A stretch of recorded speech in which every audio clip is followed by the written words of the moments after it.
Greetings, every people, it's your cult of personality here, ToonKritic's name, Tooned's name of my game, and welcome back to Tooned In, where I tell you 5 reasons why you should watch this show.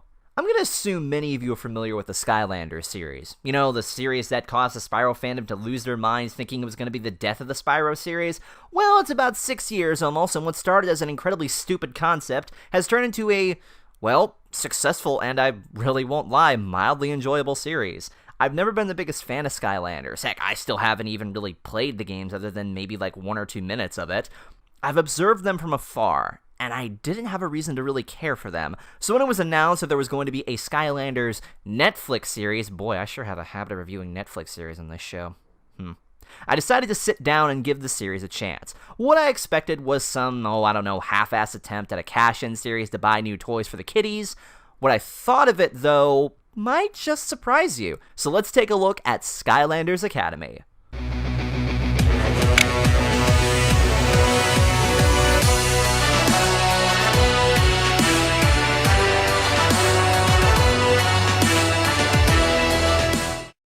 Let's get the first thing out of the way. Let's talk about the Spyro. Yes, I know the design looks really, really weird.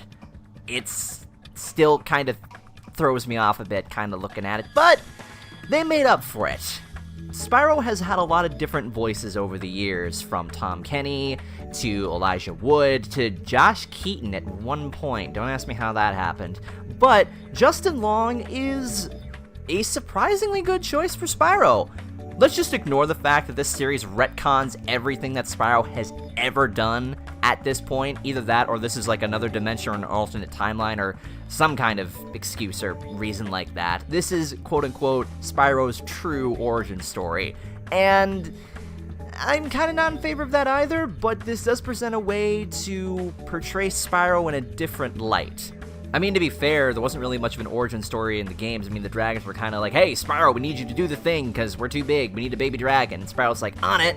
And, you know, that's kind of where it just went from there. But it's interesting to see character development and character progression for Spyro because they, well, he's an asshole. He fits into a weird trope that I like to call the Jack Black trope. It's the cool guy trope. And I guess that kind of fits for Spyro because he is this cocky little punk. He's this cocky little rookie that eventually becomes a better hero. And the voice that they gave for him in this, Justin Long, is also a fitting choice. For me, personally, Tom Kenny, best voice of Spyro in my opinion. Just from the first episode, we kind of see Spyro grow. We see him develop. We see him become less cocky and less arrogant and actually starting to see him as more of a hero. And I think that's kind of what the story for Skylanders hopes to teach. It's to teach you how to be a hero. Now, Spyro didn't really need that in the first place, as we saw with the games, because he kind of was just thrown into situations and adapted to them.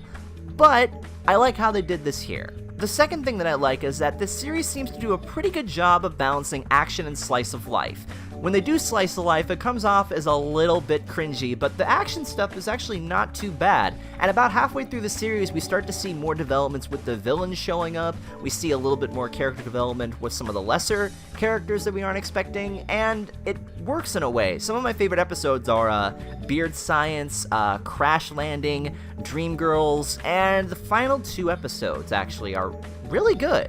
I don't know why we really get these action slice-of-life comedy stories because you kind of come here for the action, but I guess the comedy is to help balance things out and to give a lighter side to the characters and give them depth and whatnot. That's all fine and well, but when you give them really silly stuff to work with, it comes off as a little bit cringy. Regardless, about 75% of this series is good, so for me, that's good enough in my book.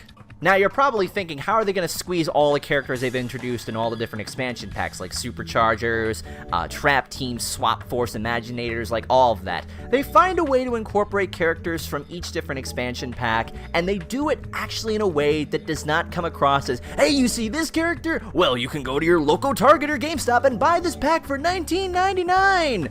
Plus tax.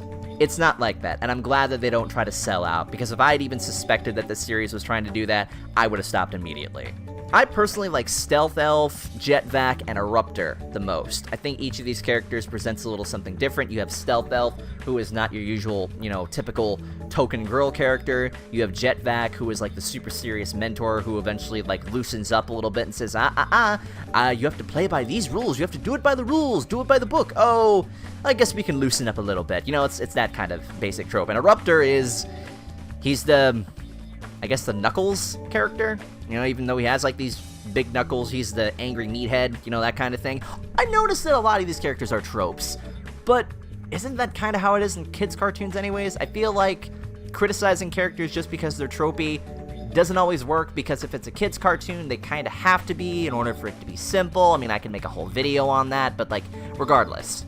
Now, I mentioned the villains. That's actually the fourth thing that I want to bring up. The villains are actually kind of memorably goofy. You have Chaos as the main leader, who is voiced by Richard Horvitz, Alpha from Power Rangers and Zim from Invader Zim. So if you like his voice, that's good. But if you don't enjoy hearing his voice, screech and rattle on, may not be for you. You have the other villains, like Golden Queen, Chaos's mom, Wolfgang. These are some of my favorite villains thus far, but you know that Skylanders has a very unique feel to it when one of its main villains is a freaking sentient piece of broccoli. Yes, I'm not kidding. Of all things, a sentient piece of evil broccoli. That's a part of this evil group called the Doom Raiders. You got this one that can, has the Midas touch, and you have, this giant wolf, and then you got a piece of broccoli. Oh, Toon, I don't think we're giving this series enough credit. Broccoli really is the true evil amongst kids, don't you know? Now, I don't know if this point will sell you or not. I've kind of been saving it for last, but I thought you should know, Crash Bandicoot is in this, and that's probably due to the fact that now he's a part of the Skylanders Imaginators set.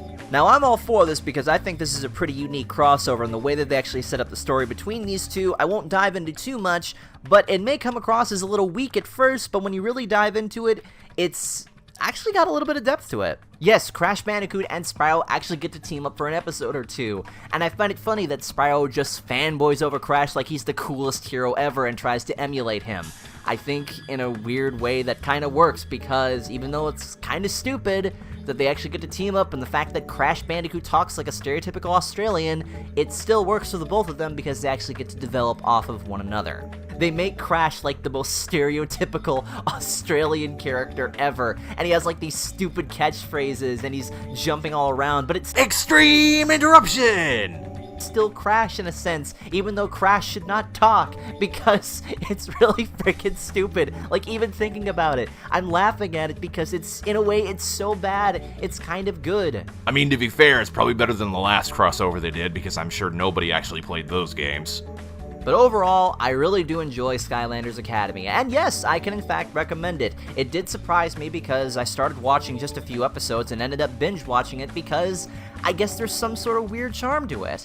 I am not the biggest fan of Skylanders. I don't think I ever will be because Lord knows I already have a big enough collection of figures as it is. If you're a Skylanders fan, yeah, check this out. It's not too bad. If you're a Spyro fan, well, you can check this out if you want to. You don't have to.